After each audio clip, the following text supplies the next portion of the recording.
commencer. Alors bonjour à toutes et à toutes, et à tous et à toutes. Je remercie la bibliothèque Jean Lévy de nous recevoir. Et nous sommes ravis avec l'atelier d'histoire critique et la médiathèque de recevoir monsieur Jean-Paul Demoule.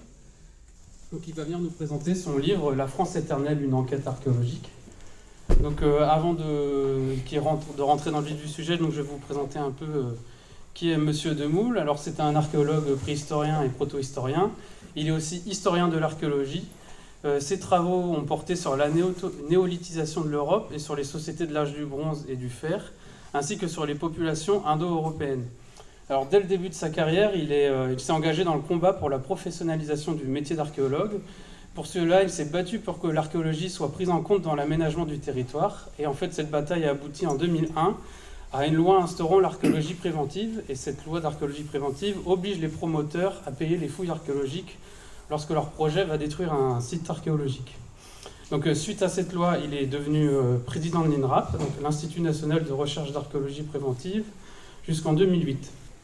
Et donc, moi, pour ma part, je suis très redevable à Jean-Paul Demoule, parce que sans lui, je n'aurais pas eu de débouché professionnel, car je suis archéologue. Et je précise que je n'étais pas tout seul. Ah oui, ça, oui, ça j'ai précisé. C'est parce que c'est un mouvement de toute la génération du baby boom pour changer, réformer l'archéologie. Vous avez raison. Et en outre, durant son parcours, il a toujours montré un réel attachement au service public et à la lutte contre les idées prônées par la droite et l'extrême droite. Donc ce combat, c'est aussi de combattre l'extrême droite est aussi un des missions qu'on s'est données avec l'atelier d'histoire critique, et notamment en débunkant le roman national. Et donc il était normal d'inviter monsieur Demoule pour qu'il vienne présenter son dernier ouvrage, qui porte sur l'histoire de France et actualisé à l'aune des résultats récents de la recherche archéologique et historique. Et donc je vais plutôt d'abord poser des questions sur le livre en tant que tel, et après je lui poserai des questions plutôt en lien sur l'état de l'archéologie actuellement en France. Donc première question toute bateau, Jean-Paul. Pourquoi as-tu ressenti ce besoin d'écrire un livre sur l'histoire de France, sachant que récemment, il y a eu beaucoup d'ouvrages et de documentaires qui ont été faits ces dernières années pour démythifier et critiquer le roman national. Donc je pense notamment au Puy du Faux, les BD de l'histoire de France faites par les éditions de la Découverte. Et donc pourquoi avoir ressenti ce besoin et qu'est-ce que ce livre apporte en plus avec tout ce que je viens de citer? C'est pas vraiment de ma faute, c'est le responsable, le fondateur des éditions La Fabrique, le regretté Éric Hazan, des anciennes éditions, enfin toujours éditions Hazan, qui m'avait proposé, comme j'avais publié en 2002, je crois, un livre sur l'histoire des migrations, une histoire universelle des migrations, Homo migrants. Il m'avait proposé de zoomer plus sur la France. Donc c'est pour ça que j'ai réfléchi un peu. Et puis en plus, l'an dernier, chaque année, il y a un grand raout d'historiens à Blois, ça s'appelle les Rendez-vous de l'Histoire de Blois. Et il y a un thème chaque année. Et le thème l'an dernier, c'était la France, point d'interrogation. Donc c'est vrai, comme tu disais, que il y a toutes sortes de livres. Il y en a certains là, mais il y en a encore plusieurs autres qui sont sortis autour de la critique du roman national. Donc ça m'intéressait. Et puis surtout, en général, c'est quand même sur les derniers siècles. Et moi, ce qui m'intéressait, en partant d'une célèbre phrase du général de Gaulle, qui est la première phrase de ses mémoires d'espoir, qui est son dernier livre, plus ou moins posthume, si je me souviens bien. La première phrase dit « La France vient du fond des âges ». Donc ça m'a intéressé de le prendre au mot et de me dire c'est quoi le fond des âges, à partir de quand on peut parler de France. Et là, on a besoin de l'archéologie pour ce faire. Donc c'est comme ça que je me suis lancé là-dedans. Puis c'est vrai que j'aime bien en dehors des travaux purement de recherche fondamentale en archéologie, donc je suis capable d'écrire des articles parfaitement ennuyeux sur le néolithique moyen de la basse vallée de la Strouma, sur lequel on est 10 à se comprendre et 5 pas d'accord. Il me semble normal, dans la mesure où nous sommes payés avec l'argent des citoyens, de montrer à quoi sert l'archéologie et de le restituer et de montrer que ça ne sert pas seulement à rêver Indiana Jones, les trésors, mais aussi à réfléchir sur le présent, le passé, voire le futur.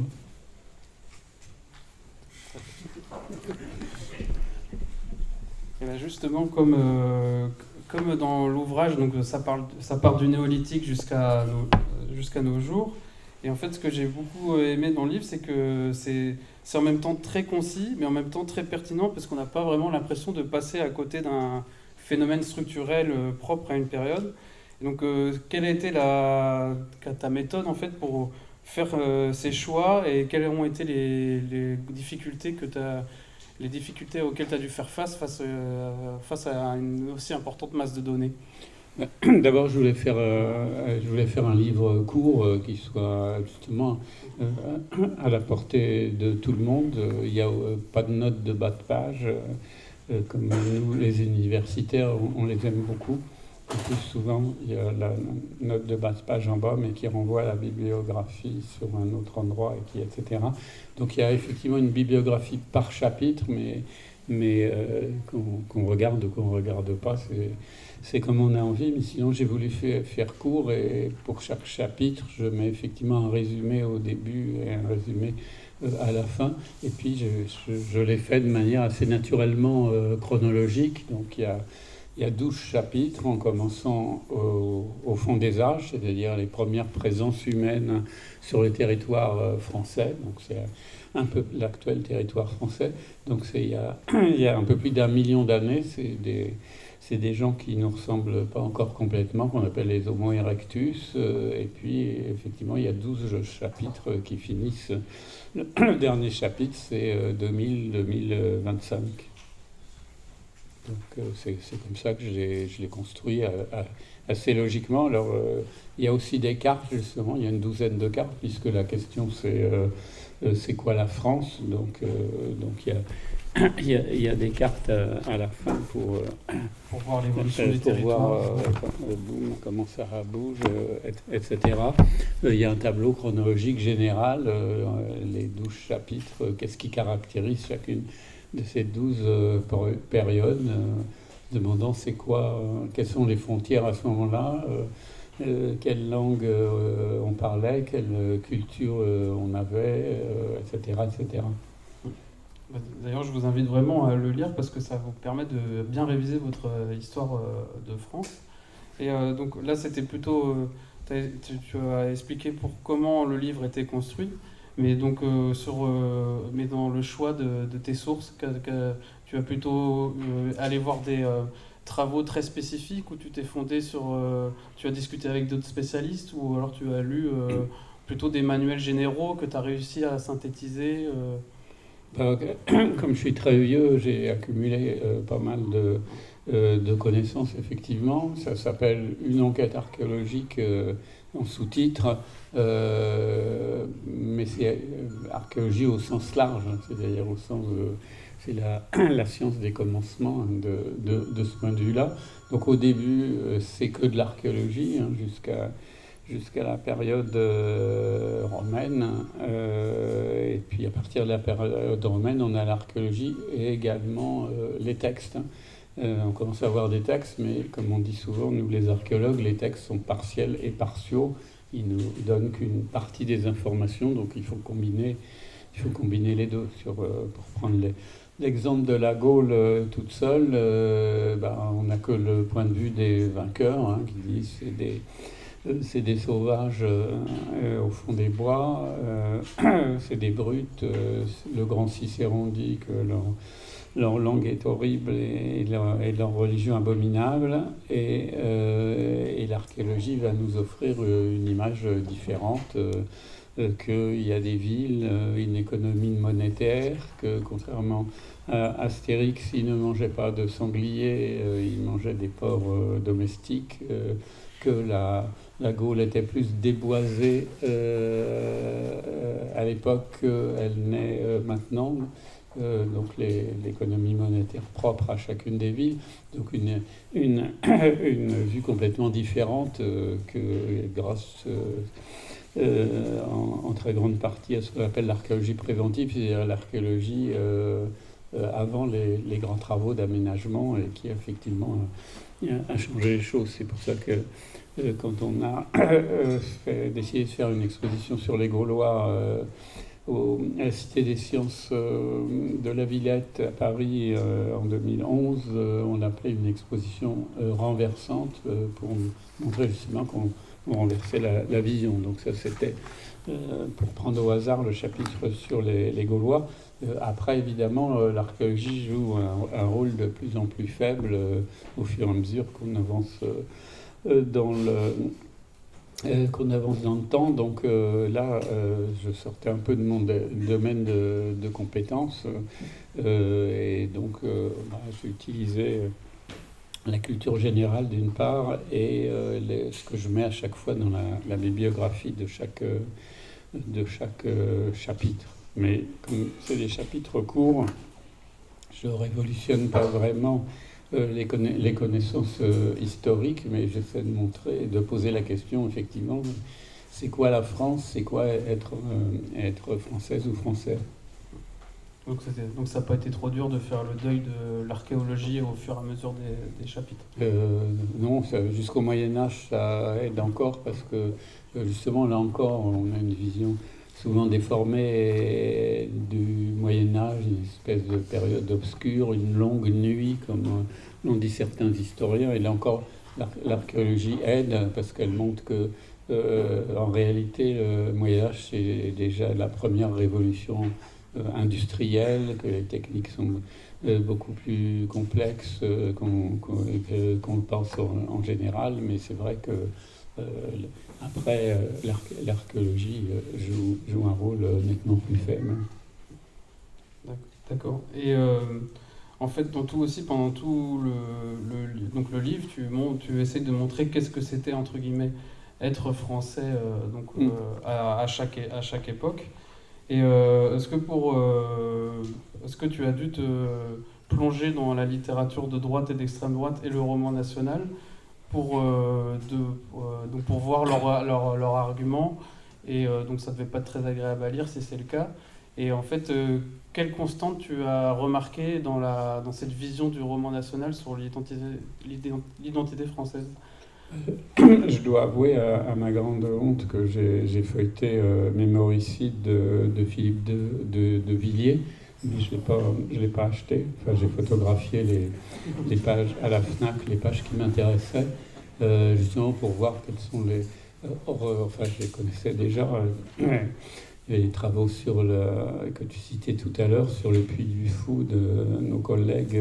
Besson, Larère, Ducret et Lanceroux, qui se sont infligés une semaine entière de Puy du Fou pour justement voir comment c'était fait, et qu'on publiait ce petit livre, Le Puy du Faux, pour le montrer. Donc pour le Moyen-Âge, on l'a. Cela dit, le roman national vu par l'extrême droite, c'est jamais très élaboré, hein. C'est des choses qu'on connaît, c'est ressasser ce qui à l'origine ne voulait pas être de droite, mais on y reviendra sans doute après, le lavis, au moment où effectivement, sans vouloir spoiler la suite, mais où la Troisième République institue réellement le roman national, et donc c'est là qu'on va poser les grandes figures. Donc effectivement, De Villiers raconte l'arrivée de Attila à cheval sous les murs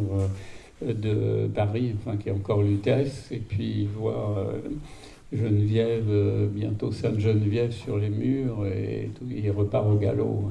Donc on sait que cette scène évidemment n'a jamais eu lieu, donc on a un certain nombre comme ça, mais j'ai pas vraiment tellement perdu de temps parce que c'est la vision traditionnelle de l'histoire de France qu'on peut trouver un peu partout. Mais c'est vrai que des fois, à l'occasion d'un livre que tu citais tout à l'heure, que j'ai publié à 12 ans, qui s'appelle « Mais où sont passés les Indo-Européens ?» sur quelles sont les théories sur le fait que toutes les langues d'Europe appartiennent à la même famille linguistique. Je me suis imposé la lecture, par exemple, de Mein Kampf. Et c'est vrai, quand on lit du Mein Kampf toute la journée, on a envie de prendre une douche à la fin. Et en plus, comme j'ai traduit,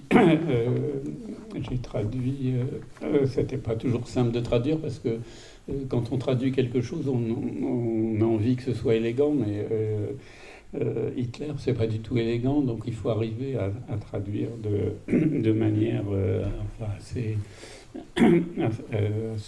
poussive, comme la manière dont il écrit. Donc, et c'est toujours compliqué en plus de s'attacher à quelque chose qu'on n'aime pas. Mais là, j'ai pas eu quand même trop de problèmes, j'ai pas eu trop de livres comme ça à feuilleter. Et puis, il y a des historiens dévoués, comme celui qui a écrit les historiens de Garde, et entre autres, qui en parlent suffisamment. Donc, pas besoin forcément de revenir aux sources. D'accord. Et justement, moi, je me posais aussi cette question, c'est est-ce qu'au cours de ta carrière, est-ce que tu as un exemple concret qui montre bien l'hypocrisie de la droite et de l'extrême droite, qui parle à longueur de journée d'identité française, léguée par nos glorieux ancêtres, mais qui dans les faits, d'un point de vue archéologique, n'en ont absolument rien à faire des sites et des traces du passé.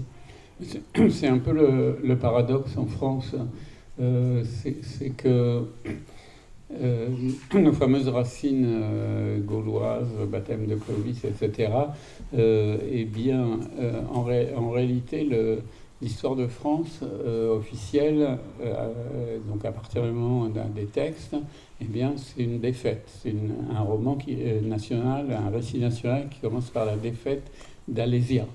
Il y a beaucoup d'histoire nationale qui commence par une victoire. En Allemagne, c'est le Germain Arminius qui écrase 2 légions de César en l'an 9 de notre ère. Et donc les Allemands ont élevé d'abord au XIXe siècle une énorme statue d'Arminius dans la forêt d'Etmold. Et puis on a trouvé plus récemment les lieux réels de la bataille, donc il y a un grand musée, etc. Les États-Uniens, ils commencent avec la cloche de l'indépendance en 1776, donc c'est des victoires. Commencer par une défaite, c'est compliqué, une histoire, et en plus, cette défaite, elle est redoublée parce que les Romains vont être battus par les Francs de Clovis, quand Clovis s'empare d'une grande partie de la Gaule romaine autour de l'an 500 avant de notre ère. Et puis les Francs eux-mêmes, ils vont être vaincus, mais cette fois culturellement, puisque je suis en train de parler français, mais comme vous le savez, c'est une langue romane qui descend en grande partie du latin. Donc vous commencez une histoire par 3 défaites successives. C'était un peu dur, si bien que les rois de France, ils prétendaient être descendus d'un nommé Francion, qui était un prince inventé de la guerre de Troie. Pourquoi la guerre de Troie? Parce que l'Iliade est le plus ancien texte écrit européen. Et les aristocrates, ils disaient qu'ils descendaient justement des guerriers francs vainqueurs. Si bien que la BCIS, sous la Révolution, dans un célèbre discours « Qu'est-ce que le tiers-État ?» dit « Eh bien, si les aristocrates prétendent d'être sortis des étangs et des forêts de Germanie, qu'ils y retournent. » Et effectivement, ils y sont tournés, mais ils sont revenus en 1815 avec les armées russes et autrichiennes. Donc c'est compliqué, si bien que ça explique, alors que dans toute capitale, vous avez un grand musée national qui montre tout ce qui fait la beauté, la grandeur de l'archéologie, de l'histoire du pays.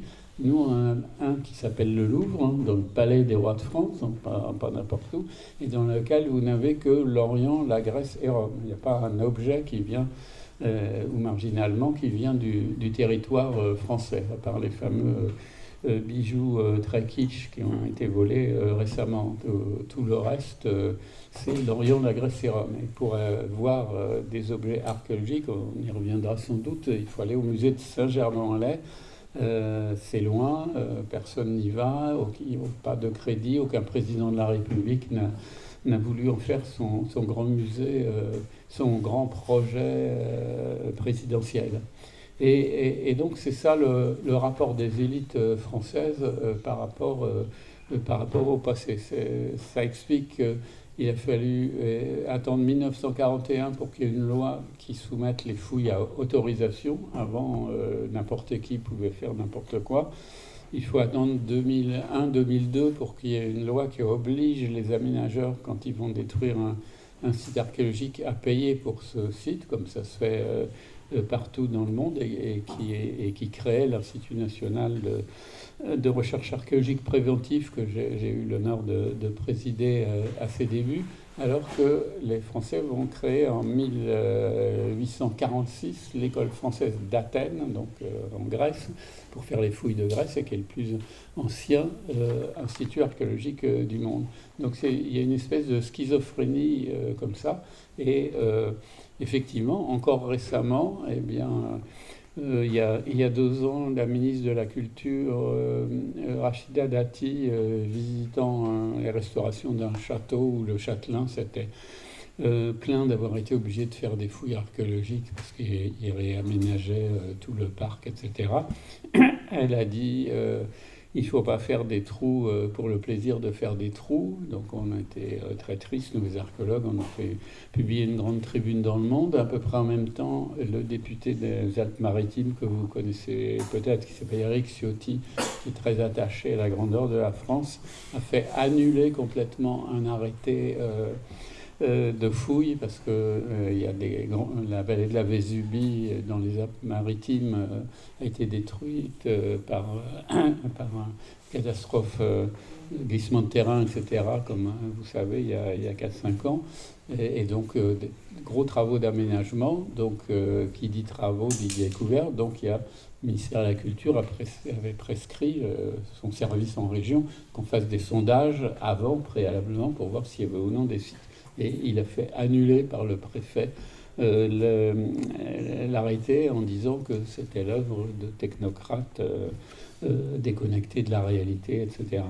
Et en 2025, il y a un projet de loi sur la simplification de la vie économique, et un des articles prévoyait que si c'est un projet d'intérêt national, donc ça peut être beaucoup, la loi sur l'archéologie ne s'applique pas. C'est-à-dire le fait que s'il y a un projet, on fait d'une certaine ampleur, on va faire des sondages pour savoir s'il y a un site et s'il faut faire des fouilles.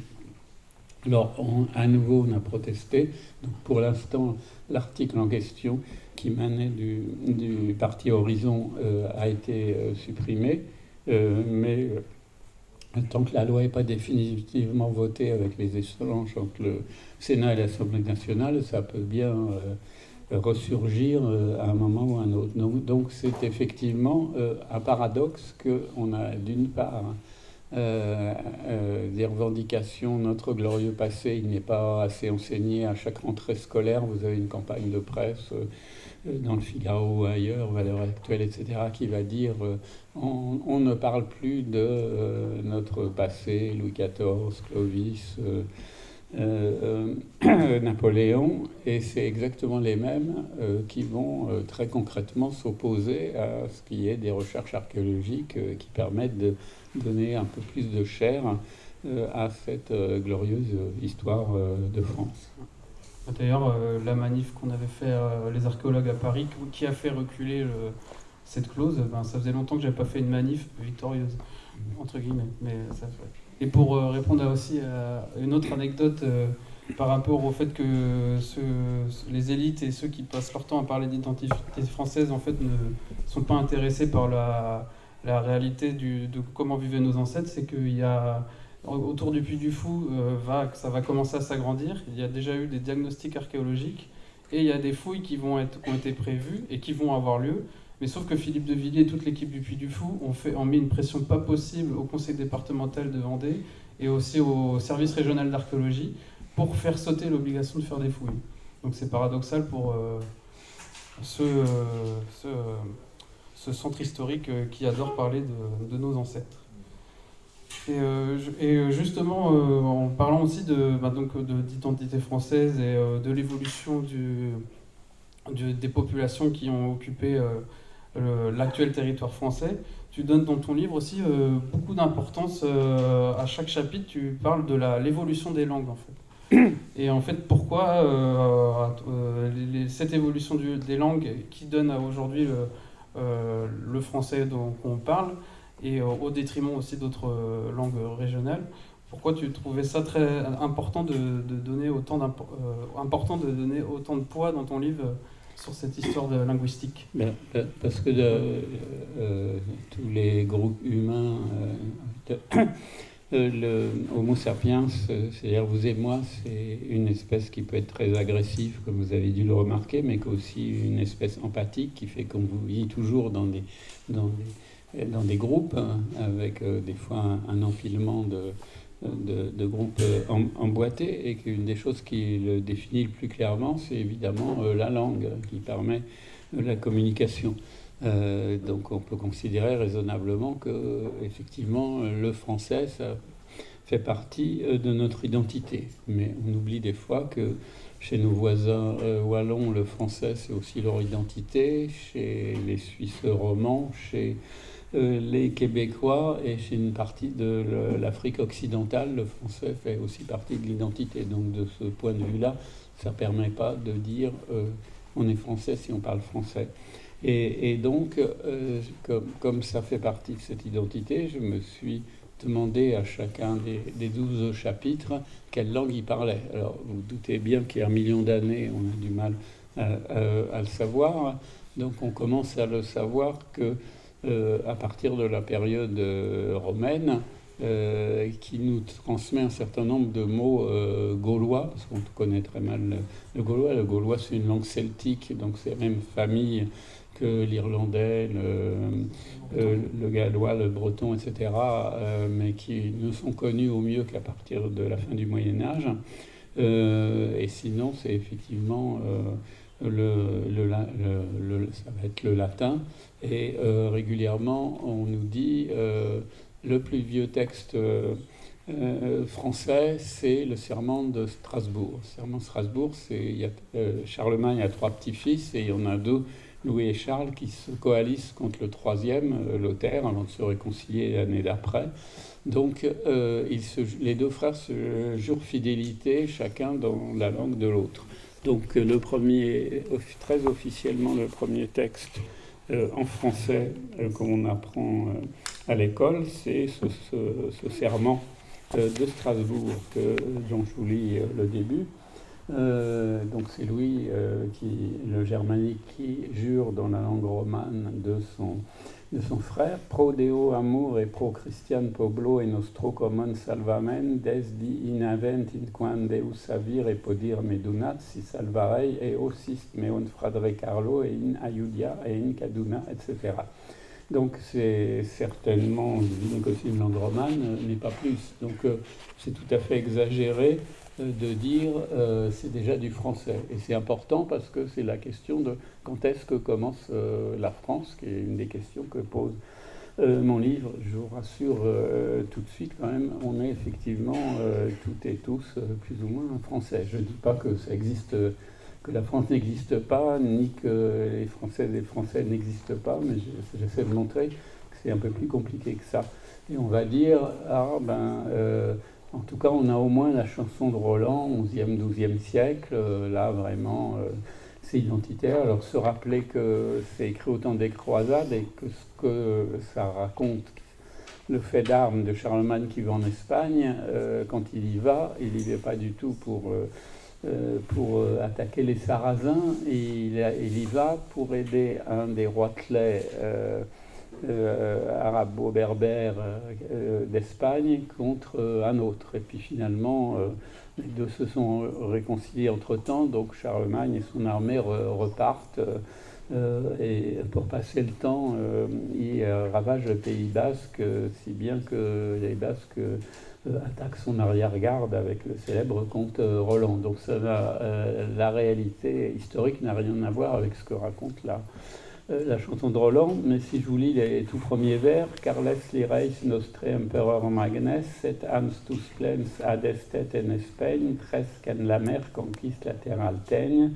ni da castel qui devant lui remègne, ni des cités, etc. Donc on n'est toujours pas dans le français. Le français est compréhensible par des Français. Il faut attendre la Renaissance, et encore si vous lisez un texte de Montaigne ou de Rabelais dans le texte, en général c'est toujours modernisé, c'est pas si simple, c'est pas si simple que ça. Alors on va dire, oui, mais l'ordonnance de Villers-Cotterêts en 1539, au château de Villers-Cotterêts, dans le sud du département de l'Aisne, signe une ordonnance avec plus d'une centaine d'articles sur toutes sortes de choses divers et variées. Et un des articles dit on ne va plus écrire les textes juridiques, donc uniquement les textes juridiques en latin, parce que ça reste la langue chez les juristes, sauf que plus personne ne la comprend. Il n'y a plus d'empire romain depuis 1000 ans. On les écrit en langage maternel français. Alors tout de suite, on a dit, voilà, le français devient la langue officielle. Le président Macron, dans le château de Villers-Cotterêts, a ouvert une cité de la langue française. Et il y a eu des timbres, il y a des célébrations. Mais en fait, le texte ne dit pas du tout ça.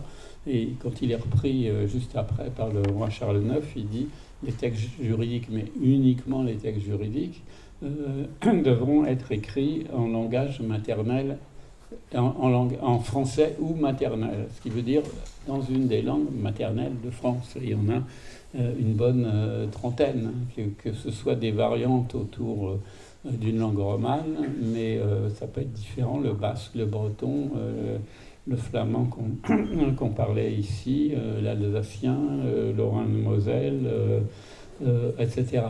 Donc il y a des langues très différentes, et quand l'abbé Grégoire, sous la Révolution, fait une enquête linguistique, eh bien, il n'y a que 10% des locuteurs de français standard sur le territoire français. Et comme vous savez, la génération qui est en train de disparaître dans un certain nombre de régions, y compris les Flandres, mais aussi Bretagne, une grande partie de l'Occitanie, Pays Basque, leur langue maternelle, c'était pas le français. Ils apprenaient plus ou moins de force le français à l'école, et vous savez que la Troisième République a éradiqué les langues régionales, contrairement à bien d'autres pays où les langues régionales étaient admises en même temps que la langue nationale. Donc cette histoire de langue, si j'insiste un peu, c'est pour montrer que ça fait partie, la langue fait partie de tout groupe humain, mais qu'il faut attendre longtemps pour que ça soit vraiment la langue nationale. De toute façon, l'idée de nation, par ailleurs, on va y revenir sans doute, c'est une idée très récente. Jusqu'à la Révolution française, vous avez des rois, c'est des rois de droit divin, c'est Dieu qui les a mis en place, donc il n'est pas question de les déplacer.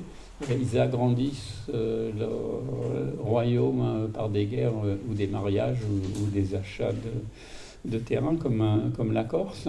Et ils ont des sujets, et les sujets leur obéissent puisqu'ils sont de droit divin. Donc l'idée d'une nation comme une communauté de citoyens unis dans un même destin et allant vers leur futur, c'est une idée qui n'a que 2 siècles.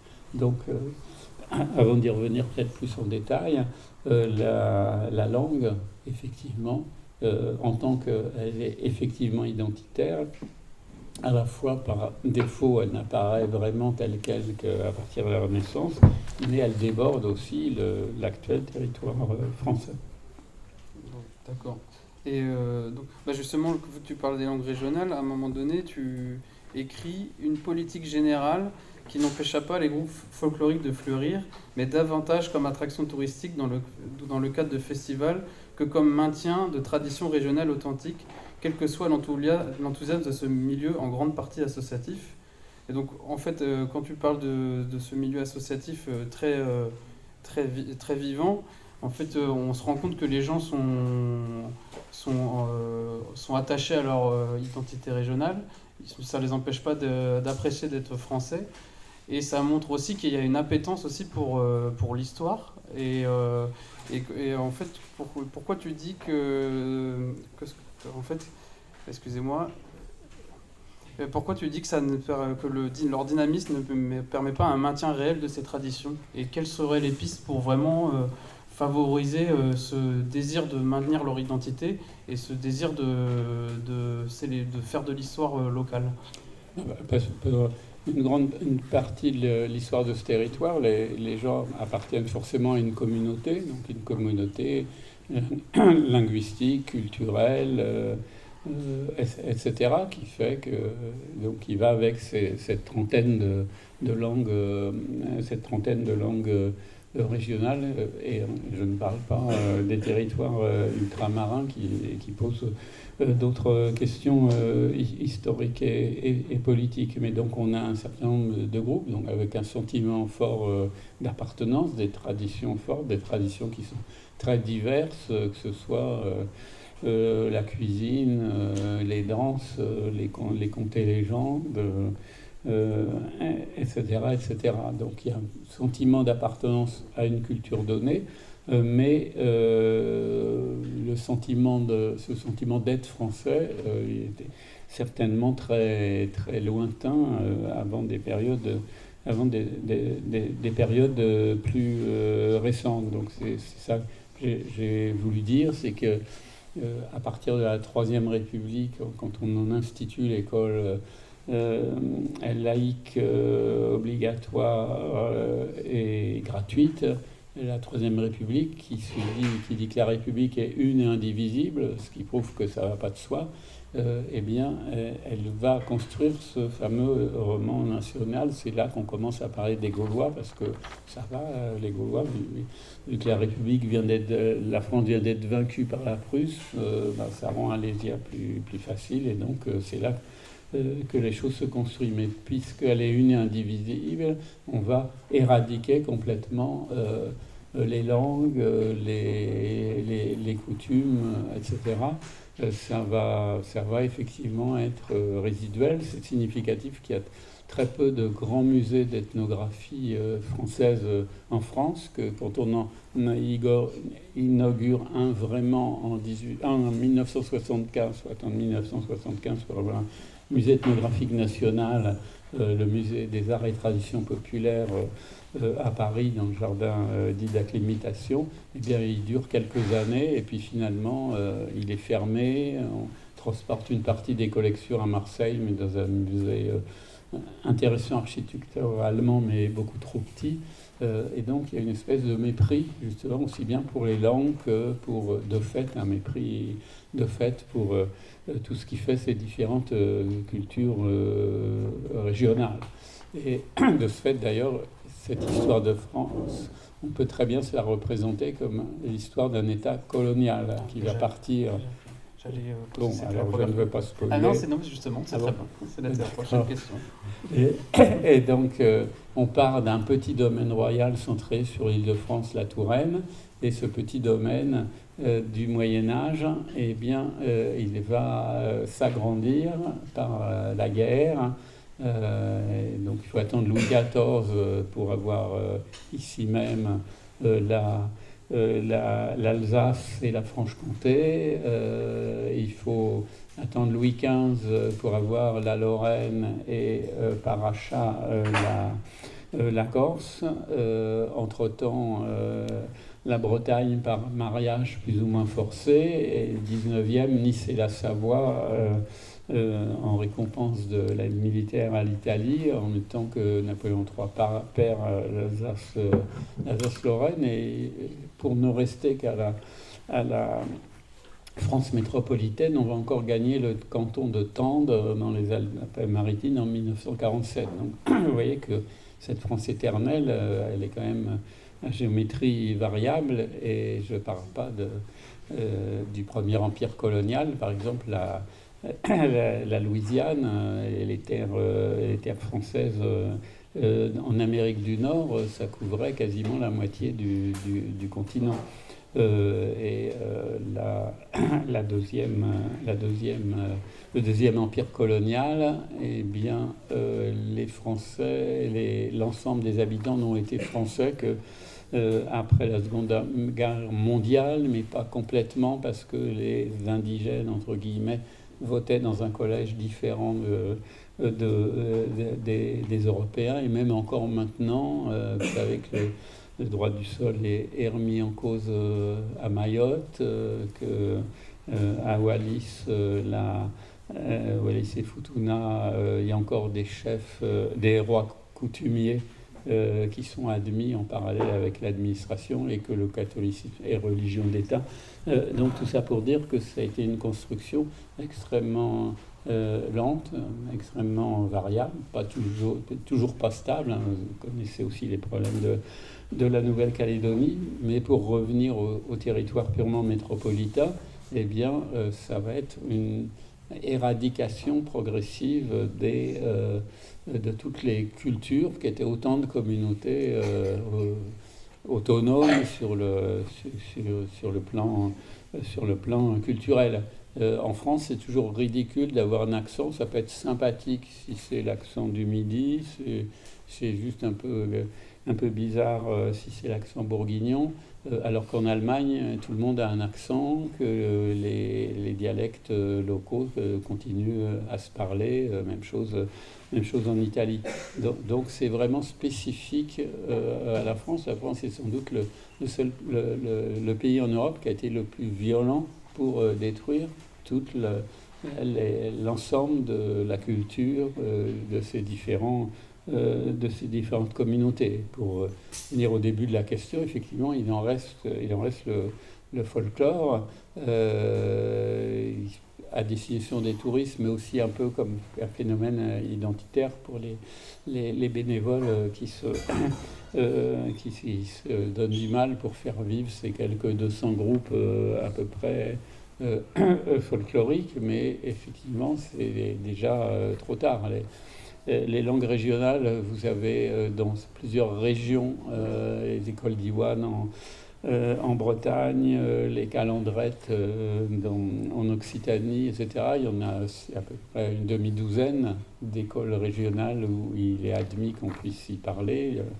Il y a un collège bilingue à Saint-Étienne de Bigorre, français-basque, mais dans beaucoup de cas, c'est simplement la bourgeoisie aisée qui met ses enfants dans ces écoles pour leur éviter la promiscuité de populations immigrées. Donc effectivement, c'est trop tard.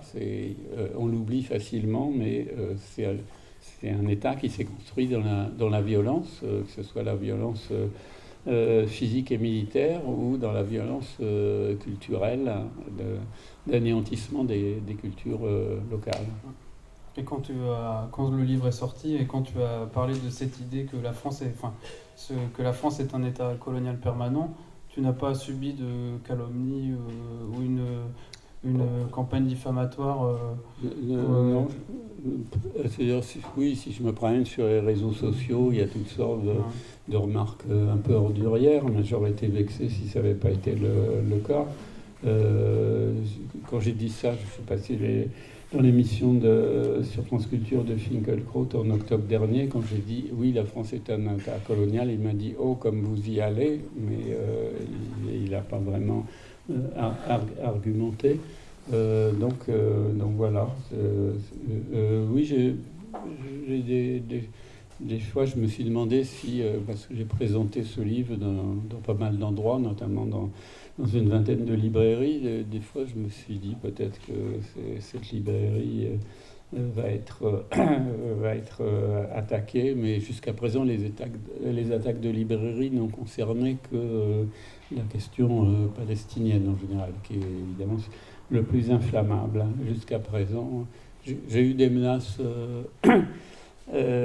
pour mon livre sur les Indo-Européens, ou à Carnac en Bretagne, ou sur les réseaux sociaux, il y avait écrit réservons-le et un accueil houleux à ce négateur de nos origines, ou de même quand j'ai présenté le livre sur l'immigration à Nantes, il y a 3-4 ans, mais personne n'est venu.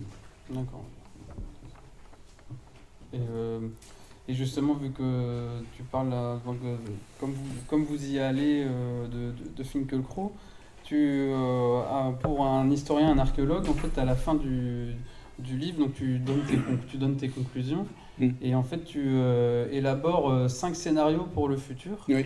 Donc, ce qui est pas courant pour des gens, quelqu'un de ta spécialité, parce qu'on est toujours fondé sur le passé.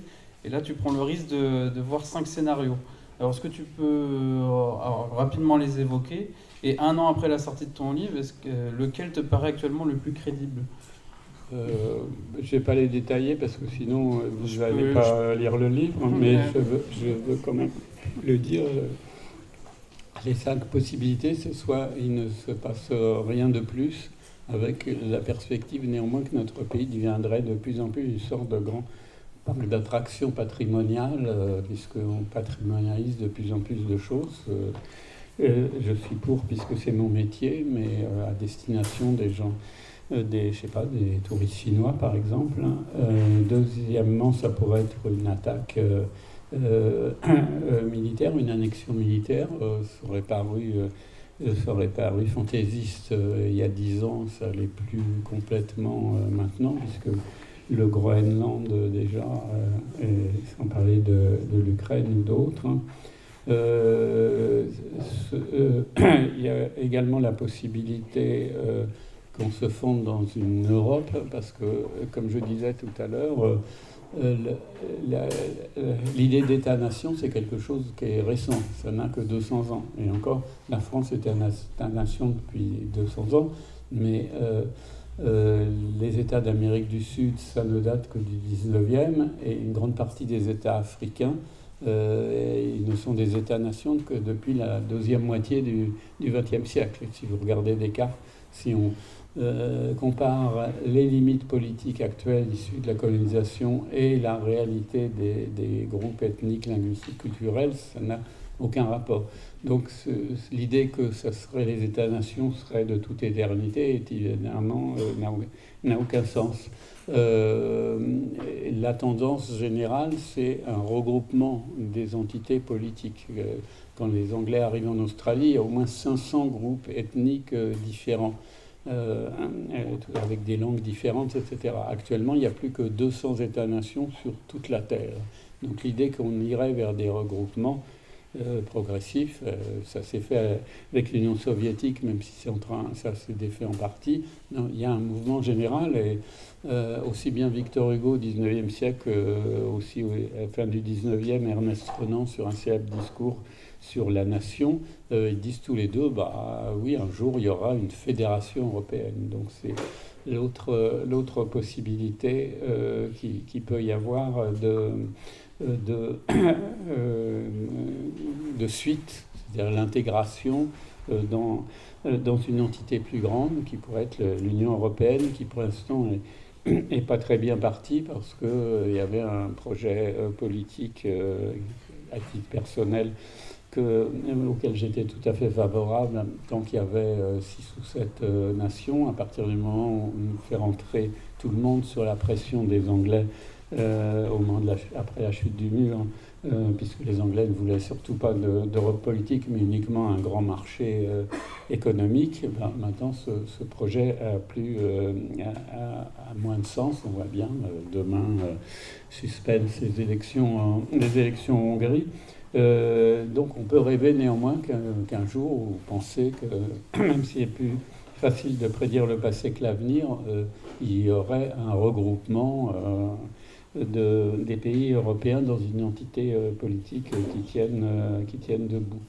Et puis le dernier scénario, l'avant-dernier, ce serait une prise de contrôle par l'extrême droite, ce qui est le cas de pas mal de pays dans le monde. Et la journaliste Salomé Saké dit que quand vous regardez la Constitution actuelle, il y a un certain nombre d'articles qui vous permettent de déclarer l'état d'urgence.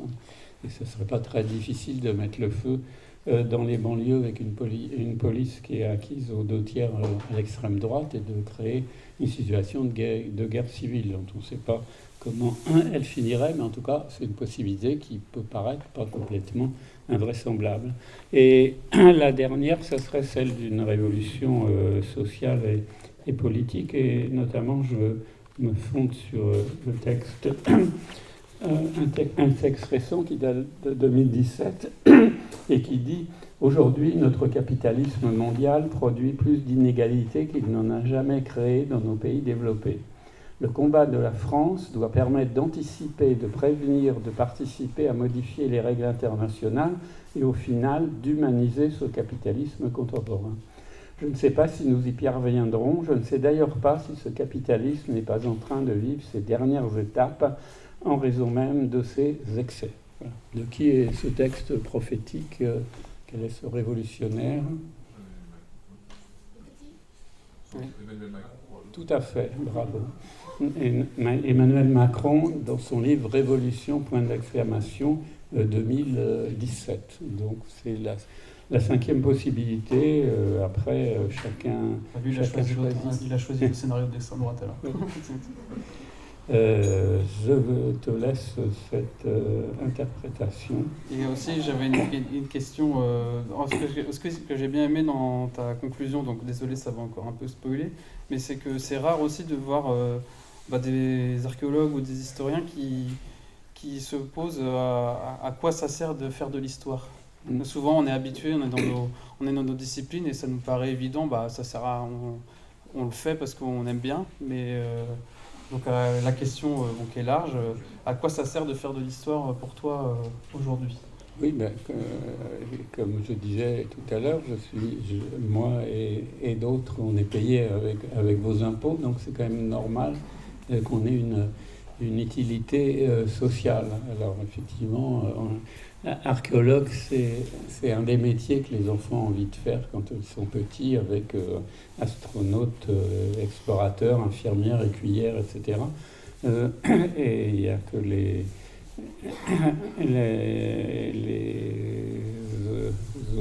obstinés qui le deviennent vraiment, mais effectivement il y a ce côté rêve, découverte, trésor, Indiana Jones, etc. Mais au-delà de ça, effectivement, ça doit, au-delà d'accumuler les connaissances, parce qu'on peut être archéologue juste en faisant des trous dans la terre et en publiant ce qu'on a trouvé, mais il me semble qu'au-delà de ça, si du moins on en a envie, on a ce rôle social à porter, effectivement, à quoi sert la connaissance du passé. Par exemple, il y a un certain nombre de sociétés humaines qui sont allées dans le mur pour avoir mal géré leur environnement ou souvent pour avoir été trop oppressives. Parce qu'on connaît peu de sociétés trop oppressives qui n'est pas fini par s'effondrer. Donc c'est intéressant de voir comment ça s'est passé. Et si on cite souvent le cas des Mayas, par exemple, au début du 2e millénaire de notre ère, donc vers 1100, 1200, il y avait plein de villes dans la péninsule de Yucatan, au Mexique, et puis à un moment, tout ça s'effondre, la forêt vierge repousse, et on dit catastrophe, cataclysme, Maya collapse, etc. En réalité, il y a toujours des millions de gens qui parlent Maya dans la péninsule du Yucatan. Donc ce qui s'est effondré, c'est un système qui était effectivement beaucoup trop hiérarchique, surtout que comme il y avait effectivement autour de l'an 1000 une dégradation climatique dans la région, c'était de plus en plus sec, les chefs mayas se sont dit qu'il fallait faire plaisir aux dieux et donc ils sont mis à construire des pyramides de plus en plus grandes, chassant les paysans des terres les plus fertiles pour pouvoir construire et faire plaisir aux dieux, donc en aggravant encore les choses. Donc c'est intéressant de voir à chaque fois comment des effondrements se sont passés par le passé, sachant néanmoins que tout n'était pas interconnecté à l'époque. Donc l'effondrement, comme la vallée de l'Indus au Pakistan, comme le monde de la Crète et de Mycène vers moins 1200, c'était quand même, ça restait régional. Donc ça doit également aider à penser, à voir par le passé et remettre en cause ce qui nous paraît évident. On a l'impression que ça va de soi d'être français. J'essaie d'expliquer que justement c'est une construction. Ça ne veut pas dire on est français là, ici, maintenant. Mais quand tu dis France éternelle, prenons le cas au hasard des Françaises, c'est-à-dire la moitié. Eh bien, elle n'existe politiquement, comme vous le savez, que depuis 1946. Le viol conjugal n'est reconnu de manière encore plus récemment, et le devoir conjugal comme obligation, eh bien, il est en cours d'être remis en cause. C'est au début de cette année, il y a quelques semaines, à l'Assemblée nationale, mais le Sénat chipote encore, le groupe LR s'est abstenu.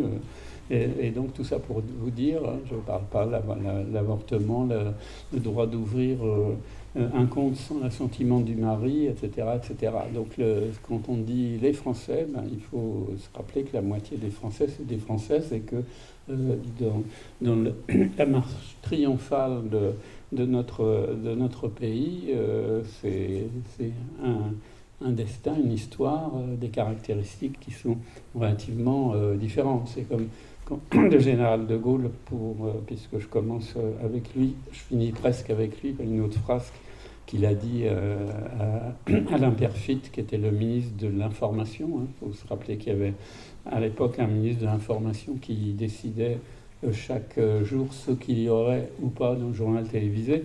Eh bien, de Gaulle lui dit nous sommes quand même un pays européen de race blanche, de culture grecque et romaine et de religion chrétienne.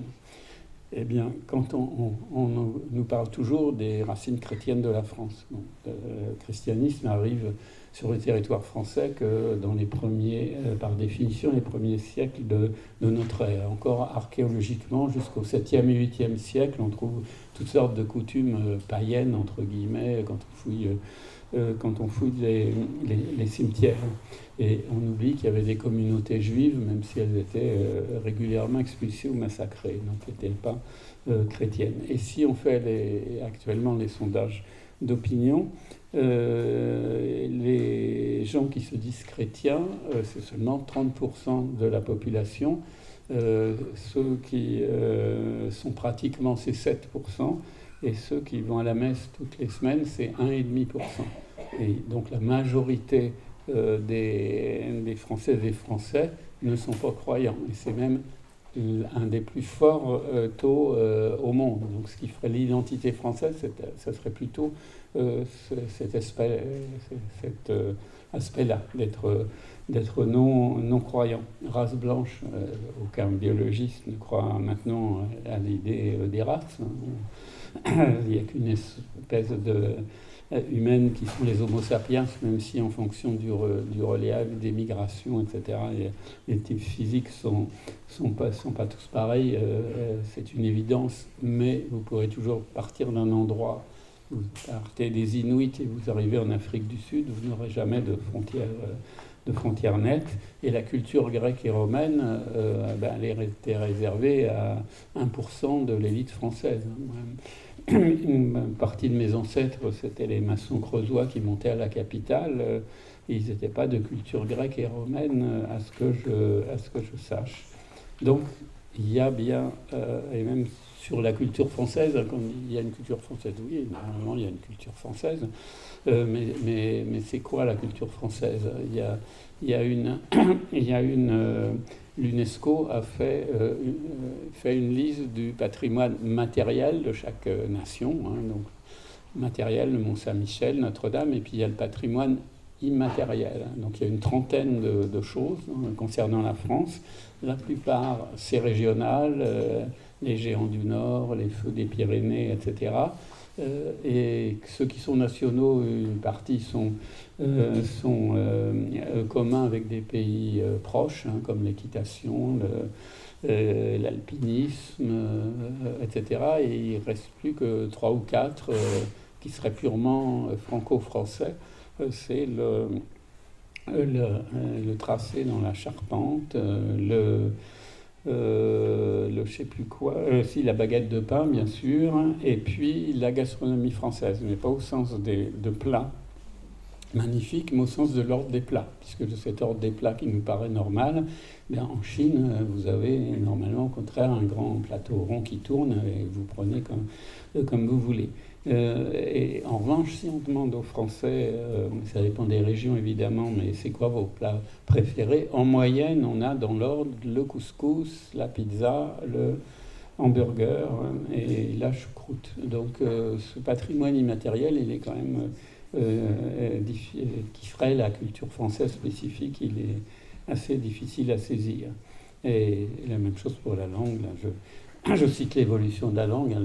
Il y a un petit livre que j'aime bien de l'écrivain Auric Orsena avec le linguiste Cerchilini qui s'appelle les mots immigrés. Il montre toutes les couches de mots. Hein. Il y a plusieurs centaines de mots arabes, hein, comme que ce soit amiral, bazar, algorithme, etc. Dans notre langue, mais pareil de mots italiens. Puis maintenant, vous avez l'envahissement généralisé par les mots anglais qui fait qu'on s'en aperçoit même plus. Et puis vous avez différents mots de langue. Là, je cite le premier couplet de Jaja de Aya Nakamura. Il n'est pas forcément directement compréhensible par quelqu'un qui n'est pas de cette génération et de cette culture. Donc il y a aussi plusieurs cultures, plusieurs niveaux de langue, un sentiment national. Là, on va dire oui, mais maintenant il y a le communautarisme. Mais le communautarisme, il y en a plusieurs. La bourgeoisie qui met ses enfants dans les écoles privées, c'est à peu près 20% des enfants, c'est une forme de communautarisme assez fort. Ceux qui mettent leur argent dans les paradis fiscaux, c'est tout à fait comme communautariste. Et puis symétriquement, c'est vrai qu'il y a des formes d'éclatement à partir du moitié du 19e siècle, quand Marx dit prolétaires de tous les pays, unissez-vous, il veut dire que les intérêts des ouvriers, des travailleurs des différents pays sont plus forts entre eux que les liens entre les ouvriers et ceux qui les commandent. Alors, je ne prends pas parti dans ce cas-là, mais simplement je décris, montrer qu'effectivement ça reste un équilibre relativement instable, mais qui ne nous empêche pas, grâce à ce côté empathique de l'espèce humaine, à peu près de faire société comme nous tous ici réunis, même si nous avons aussi 2 ou 3% de gènes des hommes de Néandertal. D'accord. Merci beaucoup. Alors, je vais ouvrir le bal des questions et on peut déjà applaudir Monsieur Demont.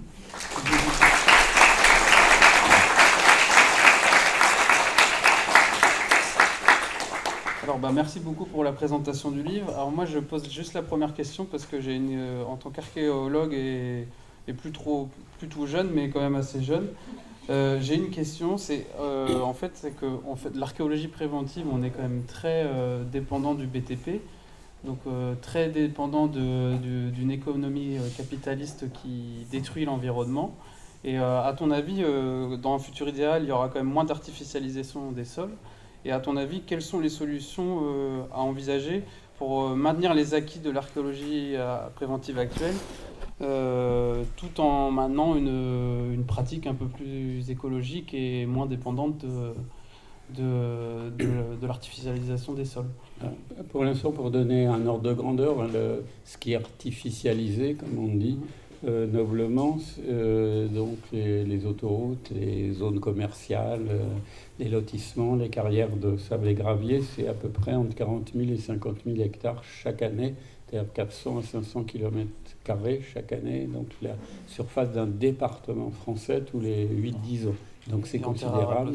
Et la terre arable qui disparaît. Oui, par ailleurs, mais la terre arabe, à la rigueur, on peut la reconstituer, on peut remettre des ours et des loups, mais les sites archéologiques, c'est définitif. C'est un patrimoine, par définition, non renouvelable. Donc c'est quelque chose qui est à prendre au sérieux. Et effectivement, ça ne veut pas dire qu'on va s'arrêter de respirer, mais souvent, je prends l'exemple d'une des fouilles de l'INRAP dans les années 2000. C'est un parking souterrain à Nîmes, dans la ville de Nîmes, dans le sud de la France, où sur 7000 m², pour la construction d'un parking, on est tombé sur tout un quartier de la ville romaine du 1er siècle de notre ère, avec des murs sur encore 1 mètre, 1,50 m, des fresques, des plafonds peints tombés, écrasés sur place, des mosaïques, une rue pavée, une fontaine avec une statue de Neptune grandeur nature. Voilà. Donc tout ça a été fouillé, certes correctement, mais pour faire un parking.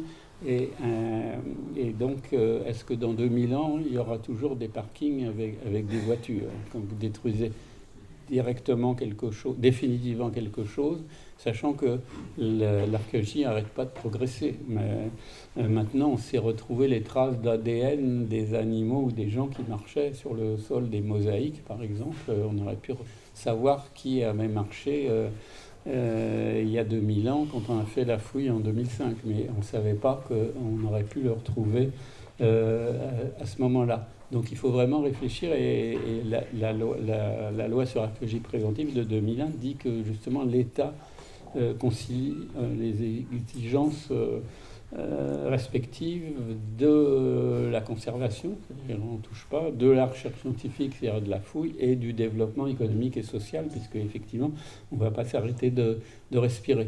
Donc c'est toujours une espèce de moyenne, mais comme je disais, sans arrêt remis en cause, puisque je citais Rachida Dati ou Eric Ciotti tout à l'heure. Donc à chaque fois, comme je vous disais, on était un certain nombre à se battre pendant 30 ans pour obtenir cette loi. Tu citais les manifs victorieuses. Effectivement, il y a eu d'innombrables manifestations, occupations de locaux, pétitions, tribunes, etc. pour l'obtenir. Et certains, plus candides que d'autres, ont pensé « Ah, enfin, on a gagné ». Pas du tout. Dès 2003, ça a été remis en cause en disant « Oh, ben quand même, on va introduire la concurrence en archéologie.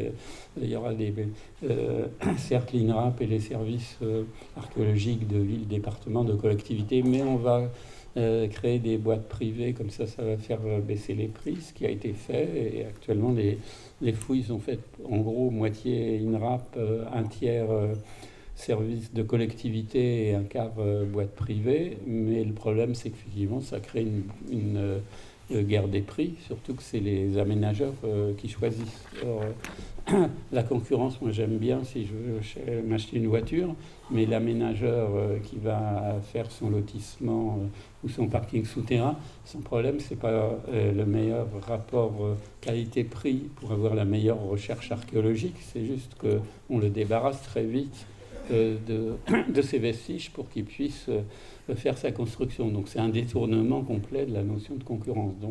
Donc même si les boîtes privées c'est que 25%, c'est quand même déjà beaucoup, et c'est faire baisser les prix de tout le monde, ça veut dire moins de temps sur le terrain, archéologues moins bien payés, moins de temps pour l'étude, etc., etc.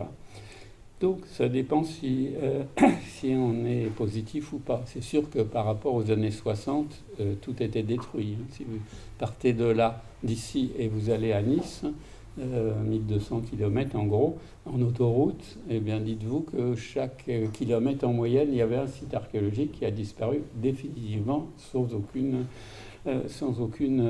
observation. C'est seulement à partir la fin des années 70, 80, mais très péniblement, et il faut attendre 2001 donc pour avoir une loi, qu'on a effectivement quelque chose, mais qui porte, puisque je vous disais tout à l'heure 40 000 à 50 000 hectares, il y a à peu près que entre le quart et le tiers de ça qui fait l'objet de sondages, hein, pour voir s'il y a quelque chose ou pas. Et dans ces 25-30%, il y en aura ensuite également que 25% qui fera l'objet de fouilles. C'est-à-dire en gros 4% à peu près qui va faire l'objet de fouilles sur l'ensemble de ce qui est retourné. Or, des sites archéologiques, il y en a partout, hein, on estime. Si on projette qu'il y en a entre 5 et 10 millions de sites archéologiques de toute période et de toute importance. Donc, il faut se rappeler qu'il y en a quand même au minimum les 2/3 des trous qui sont faits sans aucune observation archéologique. Alors théoriquement, si on découvre un site archéologique, on doit tout de suite prévenir le ministère de la Culture, mais vous imaginez bien que c'est rarement le cas. Et on connaît tous des exemples où des ouvriers nous ont dit « Ah ben, on m'a dit, t'en parles pas, tu détruis ça, etc. etc. » Voilà, donc on peut se dire que c'est mieux qu'avant. Pour une fois, c'était pas mieux avant, c'était bien pire avant. Mais ça pourrait effectivement être mieux. Mais tu crois que dans le futur, actuellement l'archéologie préventive, elle est prête pour continuer une activité scientifique pertinente, malgré le fait qu'il y a de moins en moins de chantiers c'est assez variable parce que, sans rentrer trop dans les détails, vous avez les services en région du ministère de la Culture, on appelle les services régionaux de l'archéologie, mais qui ne sont pas liés à la région, mais liés au ministère de la Culture, qui en principe reçoivent tous les projets d'aménagement. C'est pas toujours le cas. Et à ce moment-là, eux, ils vont décider, mais il n'y a qu'une seule personne par département en moyenne, de dire il faut faire des sondages pour voir s'il y a quelque chose. Si c'est une grande zone, vous êtes sûr que vous allez trouver quelque chose. Et ça, les sondages préalables, ce qu'on appelle des diagnostics dans notre jargon, ça peut être fait que par des services publics, pour éviter qu'il y ait des services privés dont la spécialité soit de jamais rien trouver, ce qui est le cas aux États-Unis par exemple. Et donc ça peut être fait que par l'INRAP ou par des services de collectivité. Et donc ces diagnostics eux-mêmes, ils sont financés par une taxe qui est contrôlée par le ministère des Finances, qui la reverse plus ou moins au ministère de la Culture, qui lui-même le reverse ou non vers les services de collectivité et l'INRAP. Donc, pour vous donner une échelle de grandeur, c'est en gros 70 millions d'euros pour ces 2000 opérations de diagnostic sur l'ensemble du territoire, mais il en faudrait au moins la moitié plus pour faire les choses sérieusement. Parce que quand on fait des diagnostics, des sondages, c'est au mieux sur 10% de la surface. Donc si vous avez une villa gallo-romaine, vous allez la trouver. Si c'est un campement préhistorique d'il y a 15 000 ans, il peut passer entre les gouttes. Donc effectivement, actuellement, sans arrêt, le ministère des Finances a toujours été contre l'INRAP. Hein, quand il a été créé par cette même loi de 2001, mais il n'en voulait pas du tout. Ça a été une dure négociation, et notamment pour les amadouer, leur dire que les archéologues de l'INRAP seraient des CDI de droit public, mais ça ne seraient pas des fonctionnaires, puisque ça fait très peur aux très hauts fonctionnaires de Bercy, qui pourtant sont fonctionnaires et bien payés. Donc il y a sans arrêt cette espèce à la fois qui tient en partie à ce problème culturel dont je vous parlais. L'archéologie, sur le territoire métropolitain, elle a quelque chose d'un peu illégitime, alors que c'est les mêmes qui se précipiteront à Luxor ou au Machu Picchu. Et aussi, c'est là où on va essayer de gagner un peu d'argent là-dessus, parce que, etc. Et c'est d'autant plus désolant que c'est en contradiction avec l'archéologie qui est plutôt populaire. Chaque année, il y a un week-end de juin, c'est les journées européennes de l'archéologie. On décompte à chaque fois plus de 200 000 personnes qui vont aller sur les chantiers portes ouvertes, les expositions, les conférences, etc. Donc il y a une espèce de décalage, mais qui est toujours là. Et visiblement, on n'a jamais gagné. Moi, je pensais que c'était petit à petit, ça allait s'arranger. Donc il y a des signes. Au début des années 2000, il y avait souvent encore beaucoup d'articles hostiles à l'archéologie dans la presse régionale, qui souvent peuvent être liés à des élus locaux et autres. Et il n'y en a presque plus. Et c'est vrai que l'INRAP a fait de gros efforts, justement, de montrer à quoi servait l'archéologie. Mais je vous citais Ciotti, Dati, le groupe Horizon, c'est jamais complètement gagné. Il y a toujours ça. Et donc, l'histoire, c'est aussi celle des rapports de force. Et on peut pas relâcher la pression. Dès qu'on relâche un peu, hop, ça repart dans l'autre sens. Donc, on a besoin de toutes et tous, si du moins l'archéologie vous intéresse, pour nous aider dans ce bras de fer permanent avec nos élus que nous avons élus. Merci.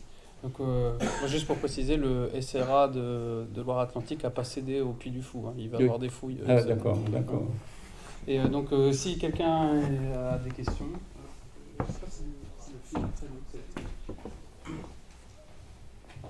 Merci pour cette présentation. Oui, si j'ai bien compris votre démarche en vous écoutant, j'ai l'impression que vous faites servir ce savoir historique et archéologique, notamment aussi pour montrer certaines lectures simplistes, etc. Ma question, elle porte sur l'ambiguïté possible des usages de l'archéologie. Ce à quoi je pense, c'est notamment, j'ai l'impression, dans votre présentation, que vous vous placez un peu sur un continuum en parlant de l'empire colonial, disons, une répression culturelle, vous l'avez dit, politique, très ancienne, et puis, disons, le colonialisme dans les Outre-mer, etc. J'ai l'impression que c'est un débat qui a lieu notamment dans les cercles militants et qui pose aussi des vraies questions scientifiques, j'ai l'impression.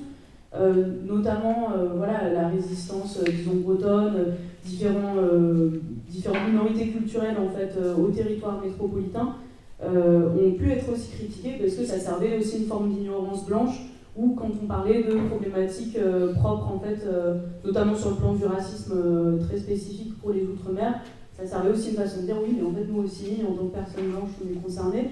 Je pensais aussi à un autre élément où vous avez parlé des écoles d'Iwan et il me semble que, notamment en Bretagne, c'est aussi des cercles qui peuvent être très conservateurs dans certains cas, qui pendant la Seconde Guerre mondiale notamment, en fait,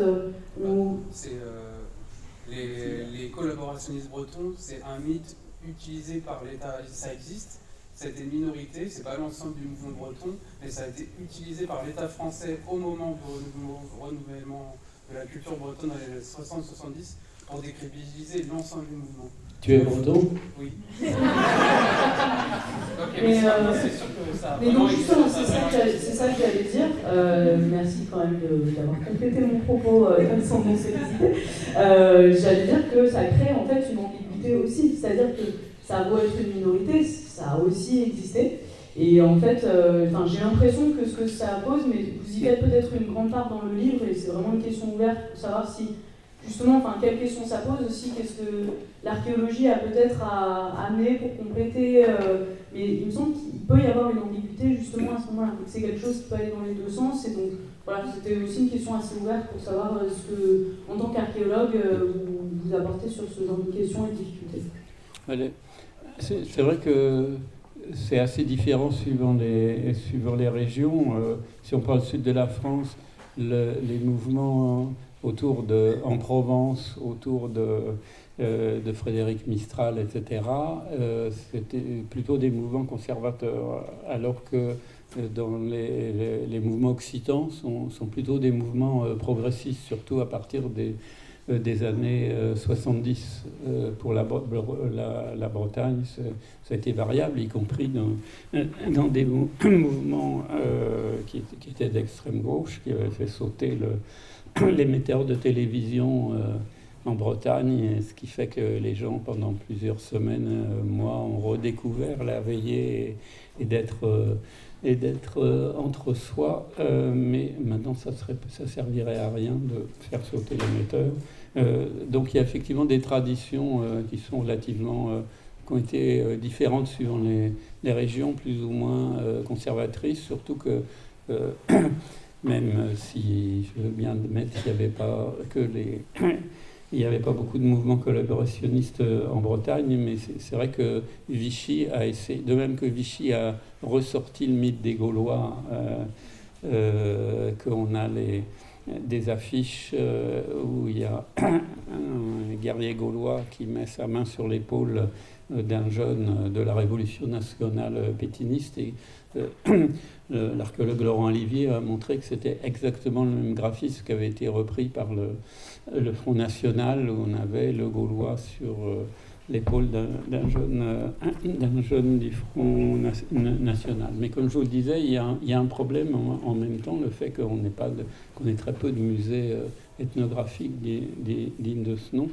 Donc ça peut être assez variable.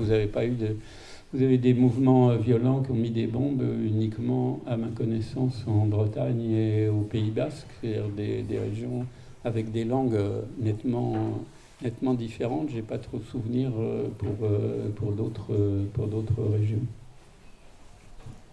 D'autres questions? Oui. Si vous voulez acheter le bouquin, il est accessible au fond et il y a un moyen pour vous pouvez payer en Question. Je voulais juste revenir sur ce que vous avez écrit sur les autres pays européens. Donc, je connais un tout petit peu l'Allemagne. Et ce que j'en comprends, c'est que la situation, certes, est celle d'un usage oral extrêmement fréquent des dialectes, qui ont quand même l'avantage d'être raisonnablement mutuellement compréhensibles en général. Je parle à peu près correctement l'allemand officiel, mais je ne comprends pas un mot de bavarois. Ce que j'en comprends néanmoins, c'est que ce sont des langues orales, pas des langues écrites. Et que les gens sont dans une situation assez... qui a un côté assez surréaliste pour un francophone, je dirais, contemporain, qui est que les gens parlent une langue qu'ils n'écrivent pas et ils écrivent une langue qu'ils ne parlent pas.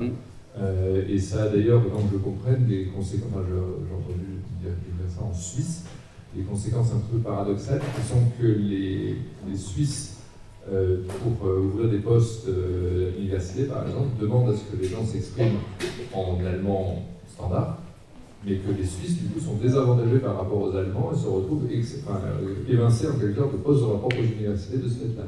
Donc ce que je voulais décrire là, c'est que la situation est certes différente de la France, mais avec un ferment, un élément d'unité nationale linguistique qui est néanmoins extrêmement fort.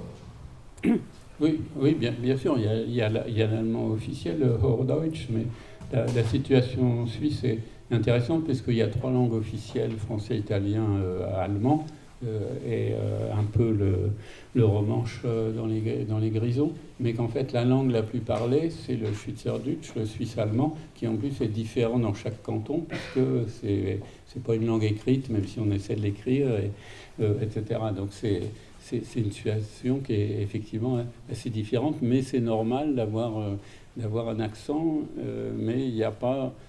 En Suisse, il y a une grande tolérance, chacun peut parler sa langue, etc. Il n'y a pas du tout l'opposition frontale que chez nos amis et voisins belges entre le flamand et le français, où il y a on fait semblant de ne pas comprendre, etc. En Allemagne ou en Suisse, c'est beaucoup plus souple.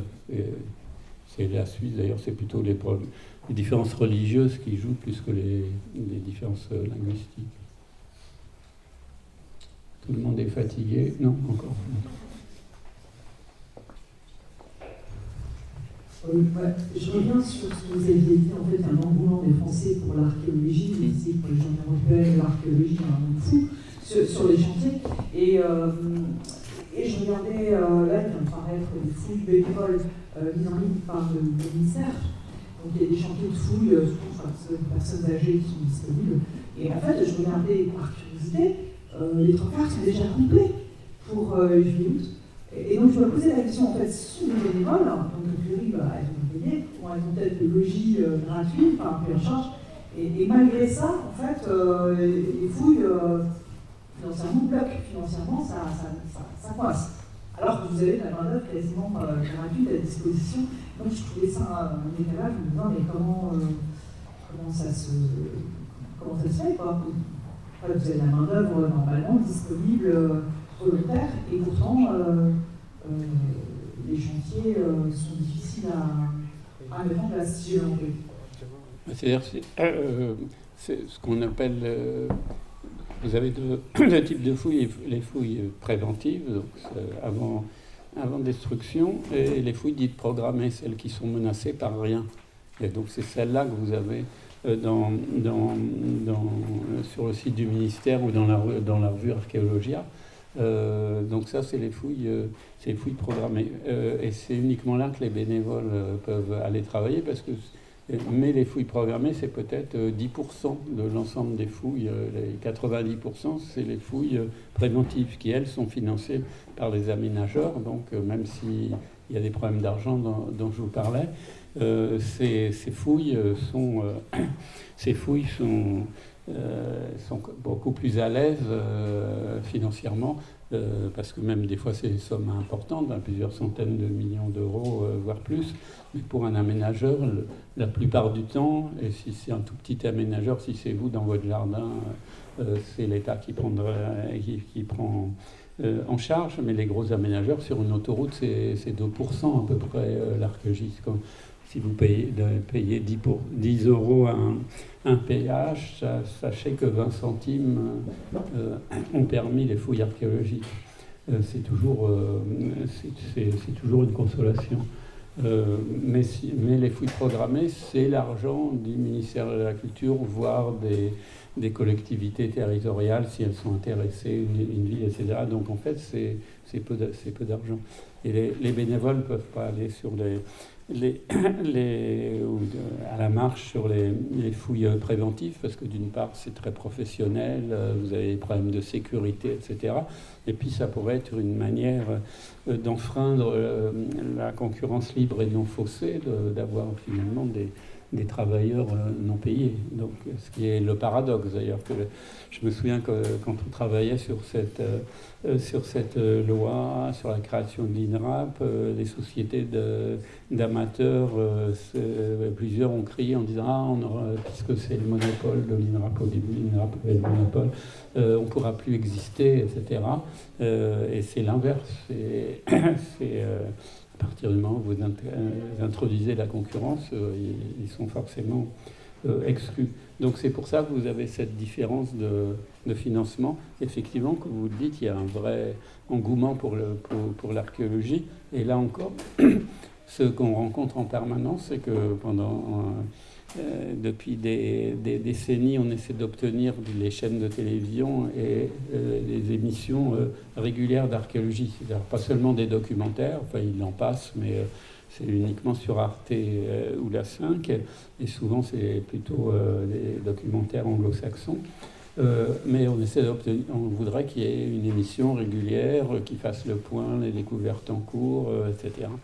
Et on est un certain nombre à avoir tenu des dizaines de réunions dans les 30 dernières années. À chaque fois, on se heurte finalement, même si on est reçu poliment, à la paresse intellectuelle des responsables de chaînes qui renvoient au public le mépris culturel qu'ils ont pour lui, en pensant que le public n'aimerait que les jeux, les talk shows où tout le monde se crie dessus, alors que justement, il y a une espèce, là encore, un décalage entre les élites, entre guillemets, et puis la demande culturelle. Donc si on est optimiste, on se dit qu'un jour peut-être, mais en tout cas, ça n'est pas encore venu. Et pour rebondir, vu qu'il y a la politique d'austérité globale de la fonction publique, les sous pour les fouilles programmées, ça menuise, et ce qui explique aussi que les places sont de plus en plus chères parce qu'il y a de moins en moins d'argent pour cause d'un chantier programmé. Question ?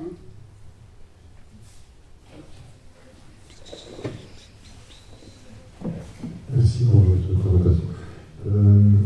Depuis quelques décennies, l'archéologie s'est associée à la génétique, à la paléanthropologie, chacun des domaines qui sont ajoutés. Et en fait, est-ce que, c'est une question un peu sur la vie de l'archéologie, est-ce qu'une autre structuration va exister qui permet de développer encore plus ces associations de domaines? Oui, on travaille effectivement avec plein de sciences, la physique pour les différentes méthodes de datation, zoologie, botanique, etc. Et maintenant, depuis une dizaine d'années, il y a un boom de la génétique. Alors, il y en a qui veulent l'utiliser pour faire des grandes migrations, etc. C'est surtout intéressant dans un cimetière parce que ça permet de retrouver tous les rapports de parenté. Par exemple, il y a un cimetière en Bourgogne qui s'appelle Gurgy, où on a maintenant sur 7 générations et sur une centaine d'individus, on a tous les rapports de parenté. Donc effectivement, c'est à chaque fois, c'est pas l'archéologue, c'est plutôt quelqu'un qui doit être capable de savoir ce que les différentes disciplines peuvent lui apporter. Il ne va pas les faire lui-même. Il doit connaître les limites aussi. Par exemple, le carbone 14, ça va apporter une date, mais il faut être capable de savoir que cette date peut être relative, que ça dépend des variations du carbone radioactif dans l'atmosphère à telle et telle époque, la génétique, etc., etc. Donc à chaque fois, c'est un dialogue. Il faut toujours être précautionneux parce que nos amis des sciences physico-chimiques naturelles, etc., ils sont comme nous, ils ont besoin d'argent, donc ils ont tendance, et donc c'est payant en général, tous ces, que ce soit les datations, les analyses génétiques. Donc ils ont tendance des fois à glisser un peu sur les limites des méthodes et à exagérer la fiabilité, mais c'est vrai que c'est passionnant parce que ça n'arrête pas sans arrêt de se perfectionner. Maintenant, on peut dater le moment où quelqu'un a cassé une stalagmite, par exemple, ce qui a permis de dater des espèces de constructions faites par des néandertaliens dans le Terne et Garonne. Comme je vous disais tout à l'heure, on peut retrouver les traces d'ADN comme dans les enquêtes policières sur un sol où des gens ou des animaux ont marché. On peut restituer sur un vulgaire bout de poterie, s'il est suffisamment poreux, on peut savoir ce qu'il y avait dedans, ou d'autres méthodes, par exemple ce qu'on appelle le lidar, où maintenant en avion on peut trouver à travers le couvert végétal, ce qui n'était pas le cas maintenant. Donc il faut être aux aguets de toute nouvelle invention, et ça n'arrête pas. Parce que la discipline est créée d'abord pour eux-mêmes. Ça a des tas d'autres conséquences que l'archéologie, mais il faut savoir aussi connaître leurs limites.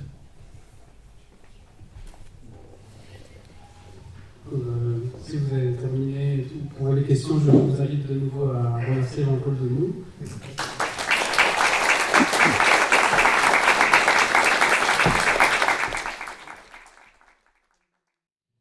L'atelier d'histoire critique, on remercie encore la médiathèque Jean Lévy. Et nous, les prochaines conférences qu'on fait, ça va être le 21 mai. Et ce sera une historienne qui va présenter son ouvrage Toxicité coloniale et qui travaille sur les retombées des essais nucléaires en Algérie. Et ensuite, on aura le 30 mai, on aura l'historien Julien Terry, et qui va venir nous parler pour en finir avec les idées fausses sur l'histoire de France. Donc là aussi, c'est un livre qui critique le roman national, mais sur d'autres aspects que celui de M. Demoule. Merci beaucoup.